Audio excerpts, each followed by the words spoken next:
And hello again from WJ Live, powered by the Western Journal. My name's Josh Manning. I am Deputy Managing Editor for Assignment over at the Western Journal. Joining me today on my right, Olivia Brown, one of our assignment editors, and on the you might have heard her giggling before we came on. And on my left is Michael Austin, reporter for the Western Journal. Yeah, that was actually me giggling. Sorry. The girlish giggle, the gleeful girlish giggle. Yeah, he's a big fellow when he giggles. It sounds very girly. Mm-hmm. Anyway, thank you for joining us today. We appreciate it. I hope your Monday is off to a good start. We're doing well here. Lots of news going on. We've got three things we want to cover for you over the next roughly half hour or so. Mike's going to be talking about Israel, the latest going on over there, Hamas, and rockets. And, honestly, is Israel the genocidal state that the left likes to claim that they are? I'm going to say no. Probably not. I'm going to say no. We'll get into it. But we'll get into it here in a minute. Olivia will be talking with us about Biden appointees and violations of the Hatch Act. Mm-hmm. Imagine that. And I'm going to be talking about a lot of egg on CNN's face when they recently had a contributor come out apparently as a fan of Hitler, or so it would seem. But first off, Mike, take it away. So, the attacks on Israel since last Monday have been extensive. 3,000 plus rockets fired at Israel, mostly by the terrorist group Hamas. Randomly, these are not targeted. They're just hoping to hit civilians. Just hoping to hit some civilians, absolutely.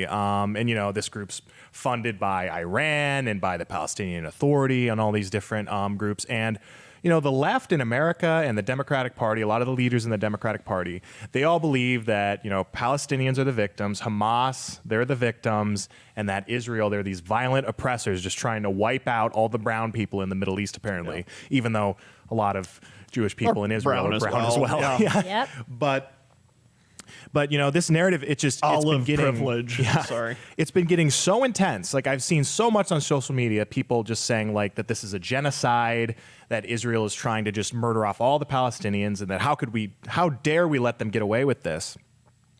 But when you really dig into the facts of what's going on, Palestine, Hamas, they're the ones targeting civilians. They're the ones trying to eradicate an entire people. And when you look at Israel's attacks, they are actually, they care about keeping civilians safe, and they care about targeting specifically only members of Hamas. Yeah. Mm-hmm. We've seen this time and time again. The biggest story that's kind of caused the most controversy lately is the AP News building. So so Israel, they where the AP didn't know they were sharing. So they didn't know Hamas was their flatmate. Yeah. So the AP News, Al Jazeera, great reporters there, fantastic reporters. Yeah. So their building was destroyed by an Israeli air attack, an airstrike. And, Israel came out and they said, oh, yeah, that's because you guys were sharing a building with Hamas. They were staging all their operations out of that building. It's a completely legitimate place to attack. And moreover, Israel called ahead and warned all the civilians in the building, hey, you guys just get out of there. We're going to bomb the place in about an hour. And so genocide. Just the idea that and repeatedly over and over again, Israel, they call ahead, they warn the civilians before they launch their airstrikes. And, Netanyahu was talking about this on CBS recently, and he said, you see these high-rise towers that are used by Hamas over and over again, they collapse and no one is killed. Why does that happen? Because we, unlike Hamas, take special precautions to tell people, leave the building, leave the premises. We make sure that everyone is gone before we bring down those terrorist facilities. And that's the difference between Israel and Hamas. They deliberately target our cities, deliberately target our civilians. They glorify the death of children and civilians and old people. They're happy about it. I think they're happy with any deaths that are caused to them. And so what this if you see someone on social media that is saying that this is a genocide, that Israel is committing war crimes, you have no idea what you're talking about. and when it just coming back to Israel, I think that they have been brilliant in terms of their tactics, militaristically. How do you guys feel about Israel's military strategy? And, are they needlessly putting civilians in danger? Yeah, well, I loved I agree with you 100%. The idea that a nation state that calls ahead to let you know airstrikes are coming, the idea that those are genocidal maniacs is just absolutely outrageous. As far as their tactics go, I absolutely love them. When they came out last week and announced via Twitter that there was going to my favorite. Yeah, there's going to be a full-scale invasion of the Gaza Strip, and then what happens? Well, all of the Hamas terrorists go underground into their tunnels, and then what does Israel do? They airstrike the tunnels, knowing that's where they would go. It's just another example. Like fantastic. They got Hamas in there. They got them, separated from the main population, and then took them out. Absolutely great point. Go ahead, Olivia. What they did, it was very interesting. The type of bomb that they used was the type where it goes in and it tunnels in. So when it went inside the tunnel, it went down before it blew up. Yeah. And these were specific bombs that President Trump had actually gifted to Israel that people didn't know that he had gifted to them. Oh, that's interesting. I didn't realize that. So those bombs were given from President Trump. All right.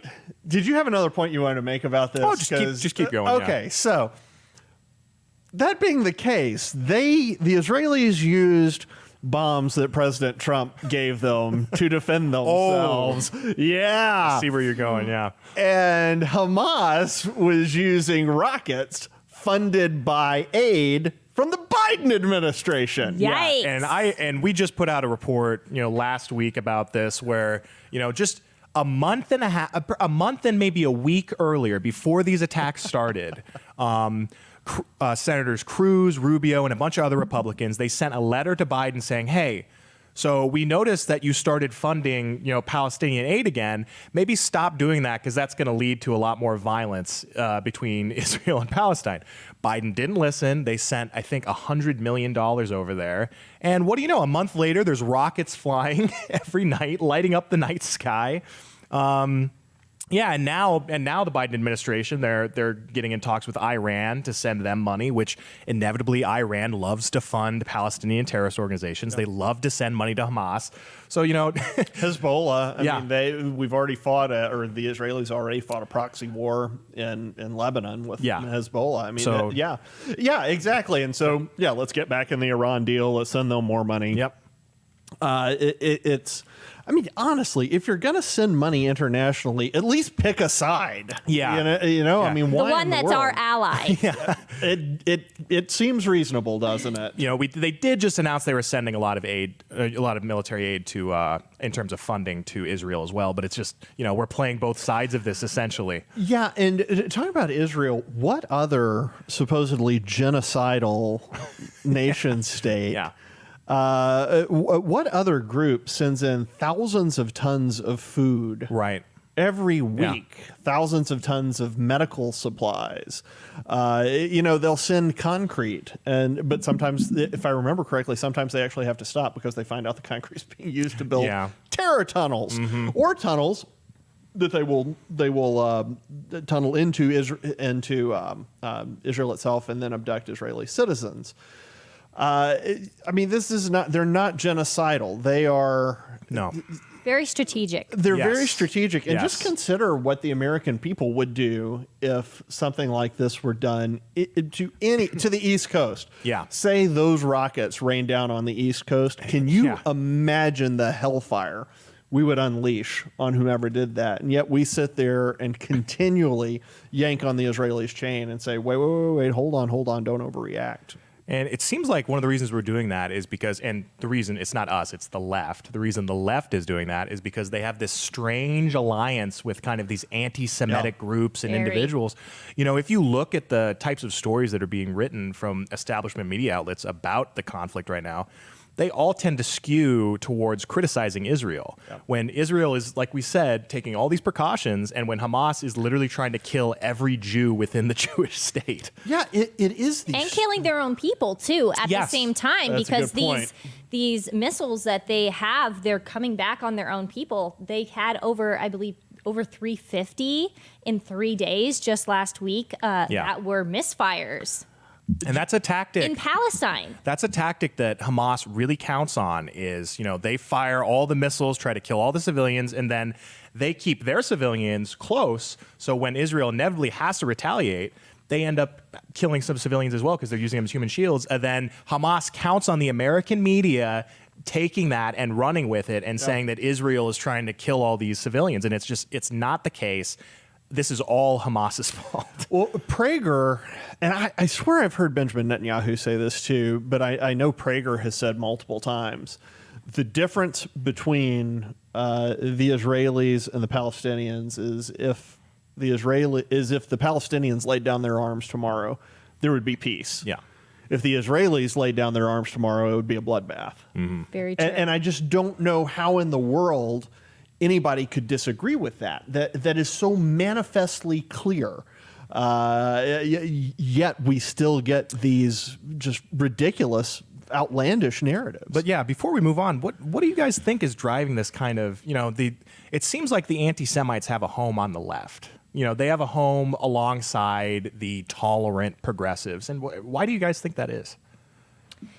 I'm not exactly sure why they found that there, but I do believe that there is a big divide between Israel as a nation, and a lot of people are not happy that it is a nation. It became a nation in 1948, and it's really interesting to see how much pushback there has been. As a Christian myself, I believe a lot of this has to do with the Bible and is Israel being targeted over and over and over again. And to me, that's just seeing the narrative of the Bible coming true. Yeah, I agree with that. I think, they're God's chosen people. And because of that, the world and the enemy just kind of naturally despise them. As far as the question on the left, we were talking about this in the newsroom last week and debating over it, and I think we came up with 4 or 5 or 6 reasons potential reasons why the left, for some reason, seems to sympathize with the Palestinians. And the closest thing I can come up with, I guess, is that by the reckoning of the left, the Palestinians win the victimhood lottery. Yeah. At least viewed within the last maybe 50 years. But good gracious. I mean, go back before that, back 3,000 years. Who's winning the and the folks winning the oppression lottery are far and away the Jews. Far and away. I almost feel like the left, they don't care about which group is oppressed more historically or whatever. They care which one is less economically successful now. So if you're a group that has been historically oppressed, like the Jews probably more than any other group in the past couple centuries, the fact that they have been so successful at overcoming that makes them evil to the left. They're privileged. Yeah, that's a great point. The left increasingly appears to hate merit. They appear to hate competence. When you see someone who is successful, when they see someone who is successful, they want to pull the rug out from under the person. And I'm actually going to change what I said just a minute ago. That's not the best thing I can think of. I think the best thing I can think of for why the left, maybe it's not so much that they side with the Palestinians as that they side against Israel. Israel is essentially Western. Yeah. And the left absolutely fundamentally despises Westernism, because Westernism is built on individuality and freedom, and leftism is built on collectivism and large states. And so maybe it's not so much that they're actually that sympathetic to the Palestinians, though, every now and then footage that the Palestinians have mocked up of a dead child, which we remember back, 4 years ago, 5 years ago, they got caught doing that. That looks good and it looks sympathetic, but maybe it's less that they're sympathetic and more that the left just absolutely hates the essential Westernism of Israel. But that doesn't quite explain the anti-Semitism in Europe, because there's a strain of leftism that's here in the United States that I don't think we see in Europe right now. I mean, the wokeness, there's not the kind of wokeness we have here over there, from what I understand. Interesting. So I don't know how to explain that, except that Europe is post-Christian, and perhaps that's a side. Maybe that's a side effect too. The left generally is not especially Christianized. Maybe the Christian nature, broadly Christian nature of conservatism, and directs them to defend Israel a little bit more. I don't know. That's a great discussion. We went super long on that. But we're going to stick with Israel and what is going on over there, but we're gonna shift the focus just a little bit, and we're going to talk about CNN, and we're going to talk about my new favorite CNN contributor, or actually ex-CNN contributor, Adil Raja. Now, I'm quoting now from Newsweek. CNN has dropped freelance contributor Adil Raja after it was revealed that he posted a series of anti-Semitic comments on social media and, praised the Nazi leader Adolf Hitler on a number of occasions. Adolf Hitler. Adolf Hitler. You called him Adolf History. Did I call him Adolf History? Yeah, you did. Adolf Hitler, pardon me. It's not clear if he praised Adolf History. He certainly praised Adolf Hitler. Yeah. The Islamabad-based journalist on Sunday tweeted that, quote, "The world today needs a little history." No, Hitler. Just kidding. "The world today needs a Hitler." He quickly removed the post when it sparked backlash. The only reason I'm supporting now, let's turn back time a little bit. He previously declared his support for the German national soccer team because of, quote, what Hitler did with the Jews. Quote, "The only reason I am supporting Germany in the finals is Hitler was a German and he did good with those Jews," end quote. Wow. Raja posted that ahead of the 2014 FIFA World Cup. That was the final between Germany and Argentina.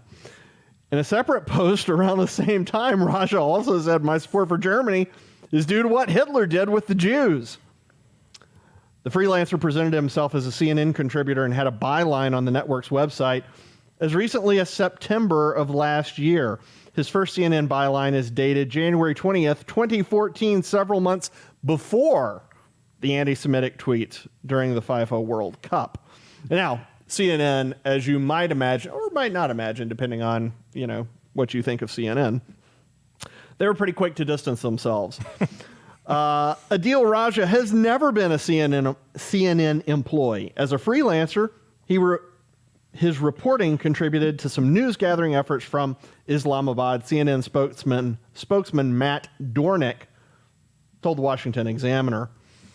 So, is anybody surprised Not really. that CNN had a contributor who hates the Jews and was a big frickin' fan of Hitler? No. Are we surprised? No. I mean, I think, though, that there are going to be too many people out there that are surprised, that are like, wait a minute. Sadly. There's a pro-Hitler guy on the left? I can't imagine. Oh, my. I was told that Trump was Hitler.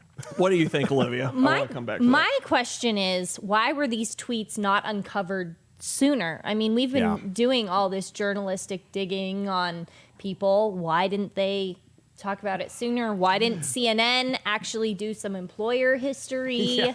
Hey, look at that. I mean, it's very common for employees to get fired for what they're doing on social media. If you have a freelance worker, you should be looking at their social media, and that's on CNN. Hey, remember that time Kyle Kashuv survived a mass school shooting? Yeah. And then people looked into his Twitter history and tried to cancel him? Yeah. Remember that? Yeah. Yes. Yeah. Wow. So they'll go after Kyle Kashuv. School shooting victims. But school shooting victims, who admittedly said stupid stuff, but they were teenagers. When he was really young, yeah. Adil Raja, he's over there as a CNN contributor. CNN seems perfectly fine with it. Presumably CNN didn't actually know about it. If CNN knew this, if it comes out that they knew this and kept the guy, then that's going to be a whole new level of mess. But you mentioned something a second ago, Michael. You said, gosh, the media told us Trump was Hitler. Yeah. But it turns out the CNN dude is Hitler, or he likes Hitler. Presumably he's a leftist who likes Hitler. We were talking about this in the newsroom earlier. Yeah. This is a common misconception. Hitler was a right-wing fanatic. Not true. Not so much. Not so much. Do you want to talk about that? Yeah, in terms of European I politics. want to hear your take on this. The European political spectrum is a little different from the American one. So in a European context, yeah, he's on the right. But, in America, where it's kind of big government versus small government, Hitler was a big government leftist. He's a socialist. Yeah, he was the National Socialist German. Exactly. That's what I was going to say. That's what Nazi actually stands for. Yeah. The National Socialist Party of Germany. And one of the reasons that Hitler and the Nazis, they didn't like the Soviets is because they don't have the right form of socialism. That was like the big debate between those two regimes. So yeah, Hitler's a leftist. He was pro-abortion for everybody. Take eugenics. Yeah, that was common at the time. But just to the larger point, he wanted more government control, Gun confiscation. He thought that would make everyone's lives better, and that lines up so much more with the left than it does the right in America. And exactly. Tribalism. Tribalism. Identity politics. Yeah. Identity politics classify people by their race, by their ethnicity, and then assign value to those people based on that. And in Hitler's Germany, the Jews got the short end of the stick. Yeah. And then they got Very stuff true. that was a lot worse than that. So, couple quick questions. First off, I am curious, Olivia, if Fox News had a contributor who had been endorsing Hitler, what do you think the media would be saying right now? There would be a major, major, major outcry from everyone. Do you think all over Twitter, everywhere, they'd be calling for him to never have a job ever again, never touch a pen. Yep. You look just like your dad for just a minute. I know her dad, and I just caught a glimpse of him in her face. Yeah, that's right. And not only that, they would be canceling Fox News. They would be calling on Mike Lindell to cancel his ads there, while they also tried to cancel Mike Lindell. Get it off the air immediately. Yeah. This is hate. These are hate mongers. Well, and I think, one thing just important to point out is that a lot of people are probably going to say, oh, he was, it was wrong, but he was clearly joking. Even if these were like jokes and he was being, hyperbolic, like it's still within the context of I don't like Jews and I think the world would be a better place with fewer Jews. Yeah. Like that is exactly what he's saying. Even if crossing a line. Yeah, even if he's joking, he has meaning to say, like, because he said it during the Israeli-Palestinian conflict while that's going on full force. He said it. So clearly, this guy wants there to be less Jews in the world. Yeah, and you know what you're not going to hear from a conservative? Boy, the world would be better if there were fewer of X people. Yeah.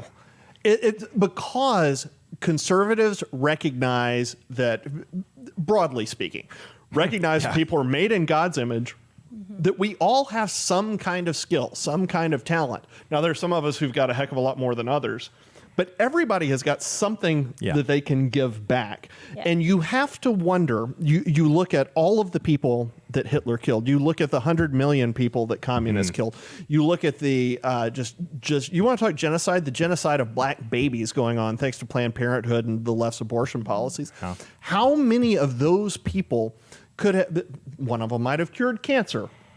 Yeah. We might have completely free, clean energy now. We might have unbelievably effective water desalination tech right now. There's no telling what we would have right now. Conservatives believe that people are useful and valuable, no matter who they are. And the left has a long track record of not believing that. Now, okay, so you think they would have canceled Fox News. I agree with you. 100%. Michael, I have a question for you.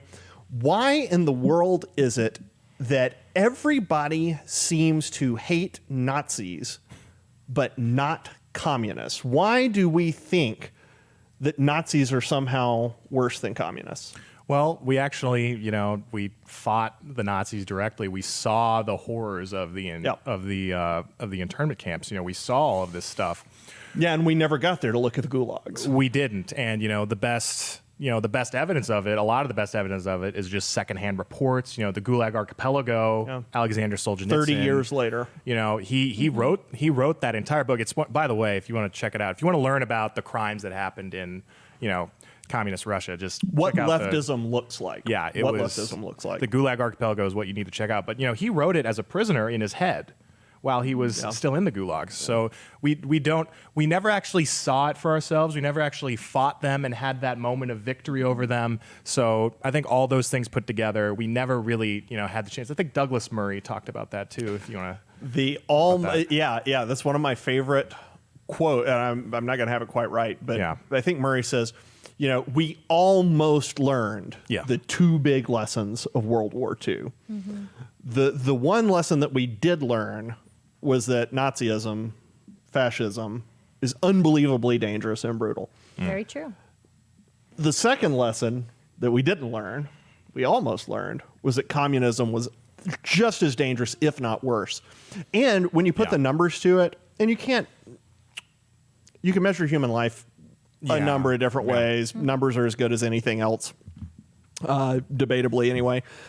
Yeah, the Nazis killed 6 million Jews. I don't know how many Russians they killed. I'm not sure how many other Europeans they killed. Yeah.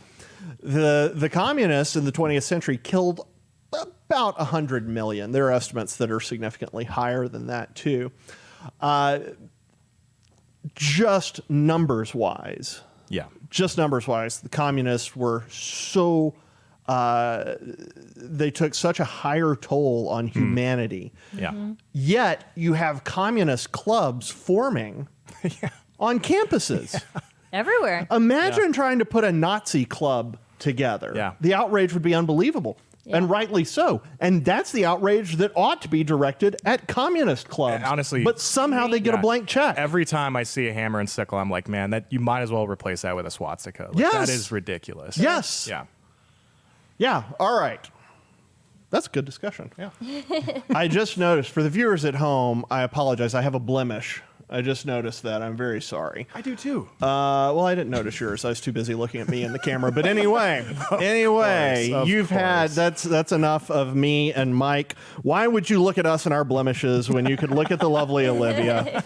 Olivia, we've been talking about international stuff. You're going to bring it back home with a little corruption, a little politicking,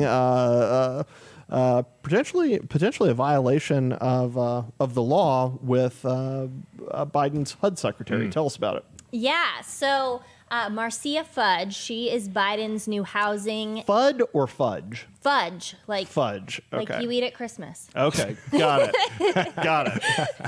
Fair enough. So she is the new housing and urban secretary.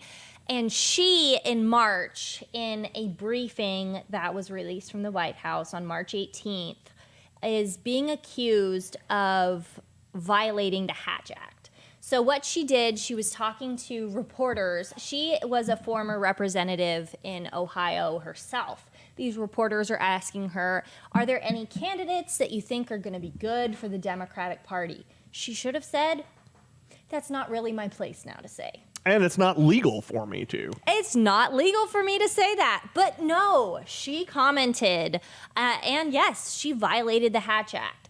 What she said is, she says, I think we're going to put a good person in that race, no matter who we choose. I think we have a good shot at it. I know people have written off Ohio. I haven't written off Ohio. I believe we can win the Senate race.